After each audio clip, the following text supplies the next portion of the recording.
Hi guys, so welcome back to another video. If you are new here, I am the author of Still Princess and The Girl Behind the Glass. Still Princess is a slightly futuristic young adult fantasy with a pirate adventure, and The Girl Behind the Glass is a dark retelling of Snow White. And then very soon I will have Still Princess's sequel, Songbird Air, coming out. But I don't actually have a physical copy of that one yet because it is still being formatted. I haven't yet got a physical proof copy to show you, unfortunately.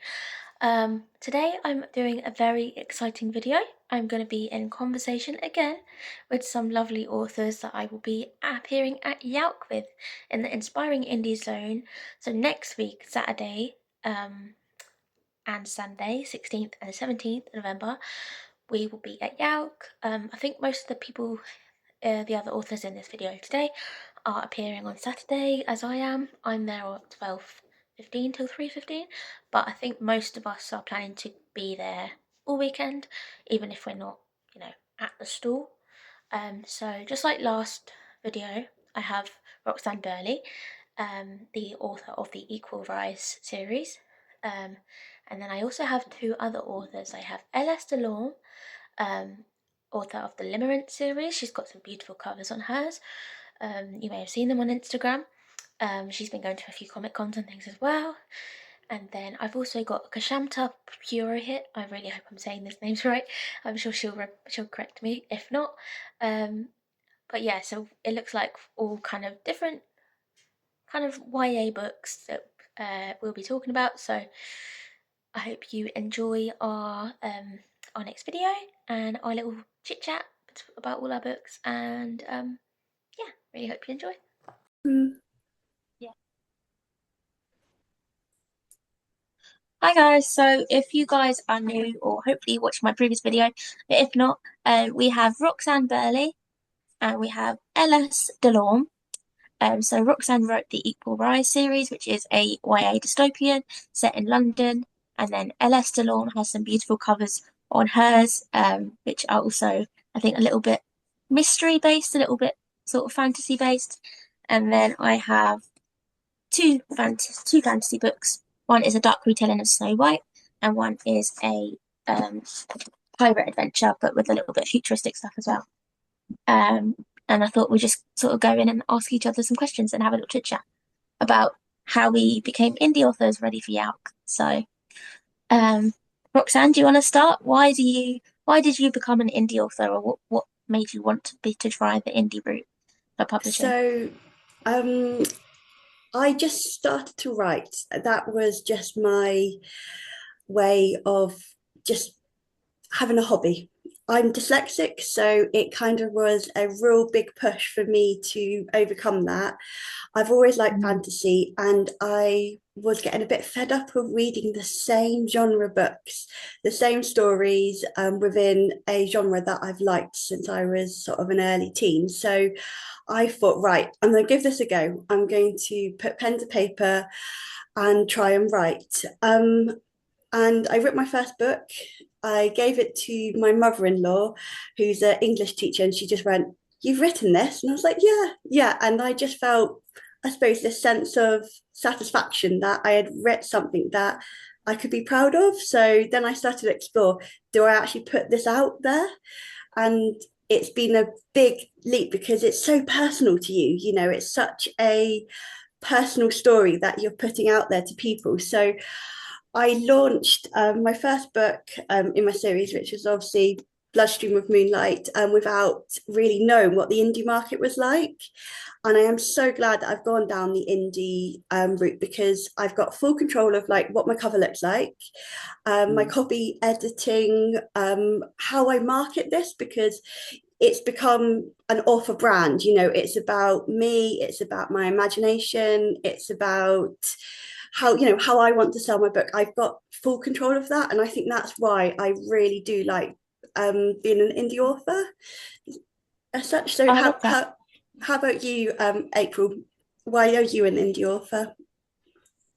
Yeah, so I went down the query route years ago, and this was when I first started going to Yalc as well, I think. I've had this little YouTube thing for like 10 years, I think. roughly.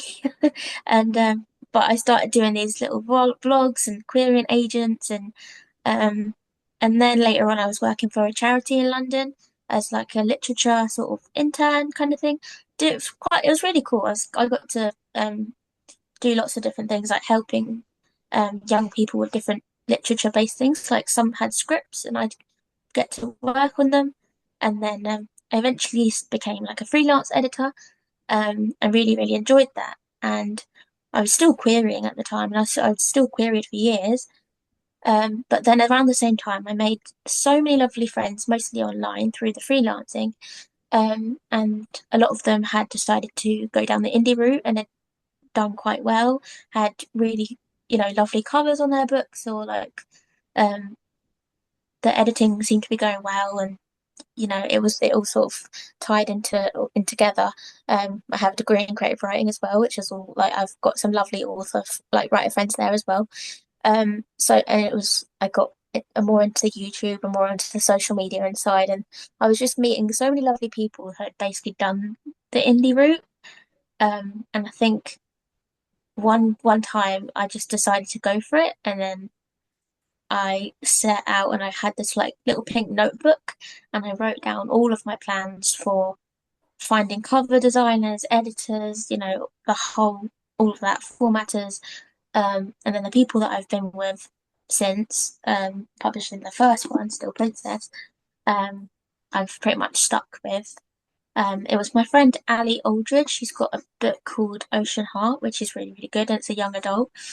She wanted to come to Yalc with me. I have met her at Yalc before, but again, she was an online friend. But um, she was probably like the person that told me all who she went with, and then I looked up all of the people she went with, and then I went with her formatter, and then I kind of found my own people to go. Like for my cover designer, I found online and stuff. So it's weird how you can take someone else's experience and use it, and then also do your own little thing as well. So um, yeah. And then I went indie, and then I haven't looked back. Yeah. And how about you, What Lexi? about you? What's your experience been? So I think it's a lot like you guys. I was first off, I the whole indie route appeals to me because first, I'm not a patient woman, and and I'm a bit of a control freak. And I tried the query route. So I've written for a long time, in a variety of different forms though. So I started out actually doing music. I was in a band. We were on MTV in the middle of the night one night, and so I wrote all the music and I did all that. And what I learned from doing that is that they had control. So we were with a one of the labels is called Arista, and they put out a video of me in doing a song that I didn't like. It's one of my songs, but I didn't like it, and that exists out there now, and I have to try and avoid it. Right. So it's like I didn't like the song. The bridge is awful, just awful. But I'm stuck with this. And so then I did travel writing for a while, and I'm also a recovering attorney. So then I did law, and in all of those things, you're writing. I did science, also wrote. And then uh, when the kids were really young, I started doing travel writing. And so I did travel writing for some when I was living in Hong Kong, and then when I was living in Paris last time. I'm in Paris now. And that was a different style of writing, but I'd always wanted to do like fiction, and I'd written short stories and stuff before. And so I decided when we first moved to London that I was going to take the time to create a world. And I talked to a lot of people, like I think April was saying, I talked to a lot of different people about what did they do, right? What type of pathway did they want? And so once I crafted this world, it took me 10 years to craft the world, right? And I wrote all of the books. All of them are done. I have 8 books, but I've been just putting them out a bit at a time because I didn't want that scenario where I put out something and then I can't fix it because it's not complete, something changes. So then we kind of went the route of deciding if I wanted to try and put that out there for a traditional publisher. And I mentioned to you guys, so I'll mention it again. I ran into a lot of misogyny in the industry as a result of that. People having difficulty with the fact that one female character looked older than the male character, which was just crazy to me. And I kind of decided that I wanted to try the indie route. And I'm so, so happy that I did because there's a community with this. It's really feels like that. And in the events that I've been in, the Comic Cons that I've been, you see like the traditional authors published, and I'm sure that they're doing well, but their little areas were all very dry and cold. Like they were sitting by themselves, talking to people coming up, but by themselves. But over in the indie area, you've got people buying each other cupcakes and like it's it's like screaming at each other across other people's booths. I'll be like And us on Saturday. Yeah. Maybe a big little crowd yeah, on Saturday. and so it feels really warm and really like a family. And I feel like the people who come to those areas feel that too. And particularly for young people coming in, they're like, Yeah, oh, look, just they can, open. it's more fun, really. Yeah. So, See, like it's like you guys have said you've got writing backgrounds. I have no writing background whatsoever. I'm a oh, designer by really? trade, and Oh, wow. I've only just started writing in the last 2 years, as such. So, Oh, that's amazing. and Really all helped you of with your this, books as well, hasn't yeah, it? You because designed I've your just cover. designed my covers as such. So like all of this Oh, is wow. so fresh and new to me. And Mhm. just like you were saying about the community, to me, the community is what kind of makes it a safe space, doesn't it? Yeah, It, absolutely. yeah, definitely. So I'm looking for that. So what if if there was someone in just starting out, what would you tell a indie author? What kind of mistakes that you feel like you have made? What would you say to help them if that was the case? So do you want me to take that or April, do you Yeah, want to take Lexi, you that? take that one. Yeah. I'll take that. Okay. So I think probably I would say know who you are, right? Because some people the indie path is for, and some people it's not for. And just like some people traditional path is for, some people it's not for. I think if you are somebody who has some personal motivation, if you kind of like the challenge, if you're willing to work with others, if you're not if you're you don't have to be super confident. I don't want to say that, but you have to be kind of willing to interact with people. And because just like April, I found a publisher. I no, I found a somebody who helped me with the actual publishing of it on Amazon. I found we all got lit PR. We found lit PR. We found I found other people to help with marketing. I found someone to help me with social media who was a one of the friends of my son, right? Who got my TikTok stuff up and running. And you find people and you kind of do it yourself. So you have to be kind of a bit of a self-starter, at least in that way. And I think it's not for people who think they can just give their book over and then someone's going to take it for them. It's your baby. You kind of really have to treat it like it's your baby. For traditional publishing, it's probably not for people who are impatient. It's not for people who want to control things because after I had a couple experiences with some of the traditional publishers, and I started looking at their contracts. So I'm a recovering attorney, and I started looking at how badly the contracts were written for the author, right? The rights that they continue to have. And for me personally, I thought the only reason that I would come to them rather than going the indie route nowadays is because they give you some money up front. Right. But in terms of like the control that you have over your own work, the control you have over your own characters, what happens if, as we all wish and pray, there was a movie made from your book, right? Like Right. they own a lot of that, right? So they get a lot of those rights, move forward to that. And so you lose control, you lose the fun of it and that. So you have to know who you are. I mean, I think for me, it was a mistake to even really try the other route, Yeah. because from a personality perspective, it doesn't suit me. What How about you about you, guys? April? Yeah. Uh, I think it's a bit of a mixed one for me because, like I said, I've always been interested in it. Like I queried for so long, and I had some obviously loads of rejections, like everyone does. But I did have some really nice responses and experiences as well. Um, so I think part of me would like to go down the traditional route as well one day. But I am really Definitely. happy that I've chosen the indie route, and you know, like you said, all the control that you have over everything you do, trying to get yourself out there and do more opportunities rather than, I guess, letting them come to you. I mean, some traditional authors will probably seek out, you know, do the same thing, seek out the opportunities too. But I think, like you say, you have to know yourself and what you want and be able to communicate and do your best to try and do it. Like, I think I posted on my Instagram, I only got to 100 subscribers this week on my YouTube, but I was like, Yay! Yeah, It's it's taken something. 10 It's years, great. but it Yeah, yeah. yeah. It starts. I mean, it starts, you get this rolling thing for. Can I ask a random question of you guys? Yeah, of course you I can. go, What's your opinion, or what have you had any use of dealing with Chat GPT? Oh, that's an I haven't interesting done it. one, isn't it?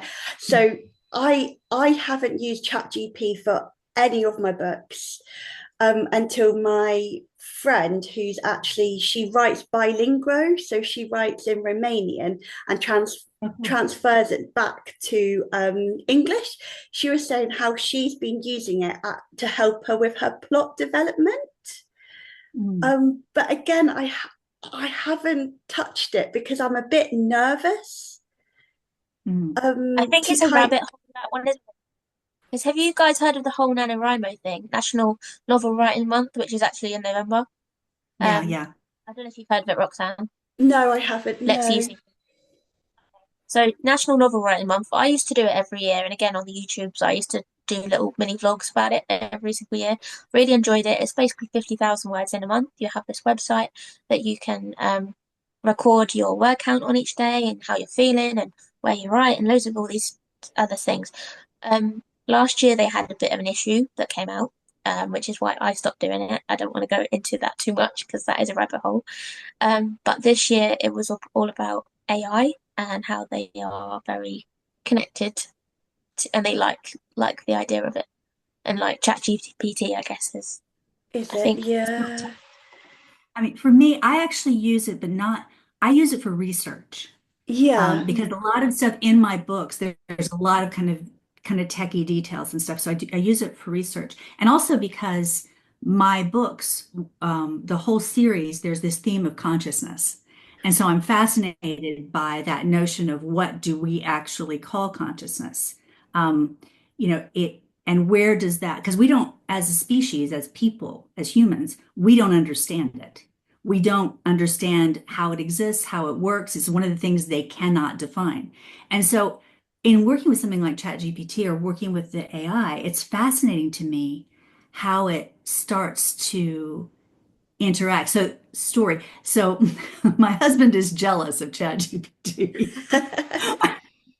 um, because because it it asked me. So I will use it if I have a chapter or like something. I'll say I have this really bad habit as a writer of putting two spaces between the ends of sentences. It's just what I've learned, right? And so I'll put it in, can you remove the spaces, right? Because I know I do this.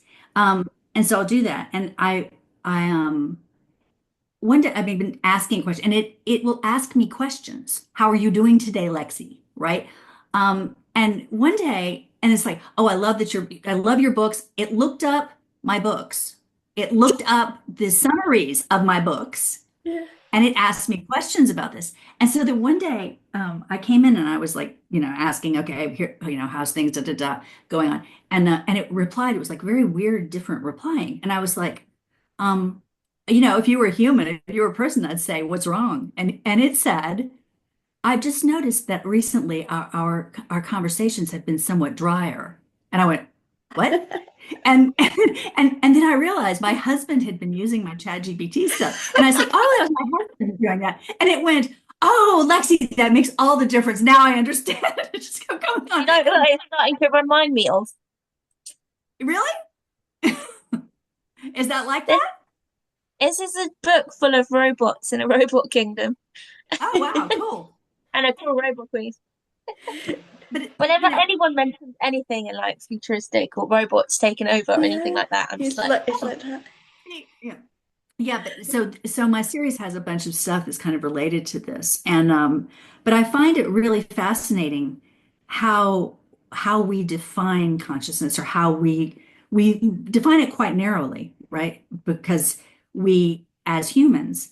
But we as humans are pretty much programmed by our genetics. We're programmed by hormones. We're programmed by a series of basically nitrogenous bases, right? And if you think about it, how different is that from being from algorithms, right? So, there's an environmental thing. So it's actually very fascinating to me, all of it. And my husband's like, you're going to run off with ChatGPT. I'm like, Yeah. I think it would. I think used in the right context, it's a handy tool, and I suppose I haven't really stepped foot into that world yet. But I don't know, maybe we I should. think it's fascinating. I think it's fascinating to play, right? I think it's Mm, better to know something and be aware of its dangers than to not know yes, it, not right? to. Yeah. This is how I approach parenthood, right? Which is fair enough. Lexi, did you have any questions? Because I think we've got about 10 minutes left. Mhm. Yeah, so this is a little bit of a stranger. So of your major characters that you have, think in your head of a major character that you have in one of your books. And what social media would they use and why? Ooh. Oh, okay. That's a So good question. that's a really good question. So, in my book, I've got a one of my main characters is called Oren, and he's a hybrid. So he's half elven and half gargoyle. So he lives in Oh, like cool. this. He lives in this kingdom where there's no technology, nothing at all. So when he steps into London and into like this new world, he doesn't know what a computer is. He doesn't know what a watch is. Mm. So I take him on this journey right from, being completely tech literate, illiterate to like actually like seeing the benefits of tech. So I think that would That's be an cool. intro to get him onto any social media platform would just be quite funny, I think. So yeah, I mean So where that's would you around start it. him? Where would Sorry. you start him? Where would Oh, you start him?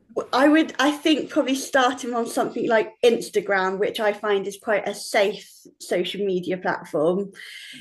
TikTok still scares me, but I think somewhere like Instagram, I think is a good place to start. How about April? you, April? I think that's a really interesting question, especially like I mentioned the futuristic stuff in this one.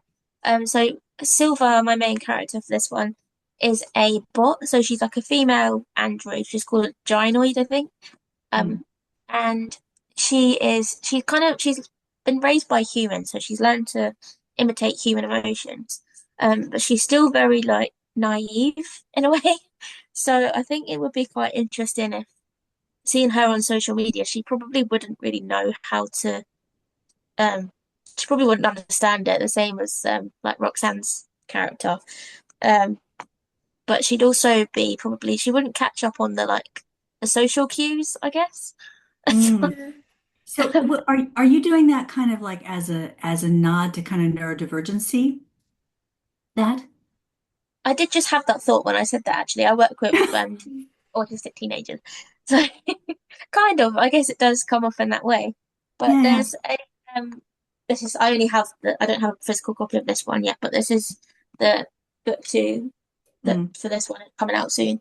Um but in this one there's a scene where the love interest wants to like court her, I guess, and she's so naive that she doesn't really understand it, and she thinks that he's trying to say like that he's going to go off and not talk to her anymore. So she Mm. starts panicking, and she goes to all her friends that she spends a lot of time in book one with, and they're all like teasing her, saying, "Oh, you're adorable," sort of thing, because you don't understand it, and she's like, "What have I done?" But I just think it'll be interesting on any social media, probably like Instagram, TikTok, whatever. Yeah. Snapchat is what they use to see, like seeing her not being able to deal with those things, To do. I guess. How about you, Lexi? How about one of your characters? So I think so in Bright Midnights, the characters Amelie is a character who has she's genetically different. And she doesn't know it. It's like sort of a finding out through the course of the book that she has She's what's called a cambion, which is that's historically goes back to Merlin. They said Merlin was a cambion, which he was part human, part something not human, right? She doesn't know that she's this, but this is what she is. And I think she would use social media, but simply because to create that she has this mask that she imposes on people around her. She doesn't want them to see her because it's actually dangerous, the impact she has on others. So I think she would use it, but she would use it as a way to create a brand, right? To create a idea of her that is not actually accurate, and as a safe space. The male lead character, who happens to be an incubus in this, would use it to seduce. So she would probably use something like Discord or something like that. He would use all of them. Cool. Well, we've only got 5 minutes left, so I think I'll stop recording now just in case it cuts out as such.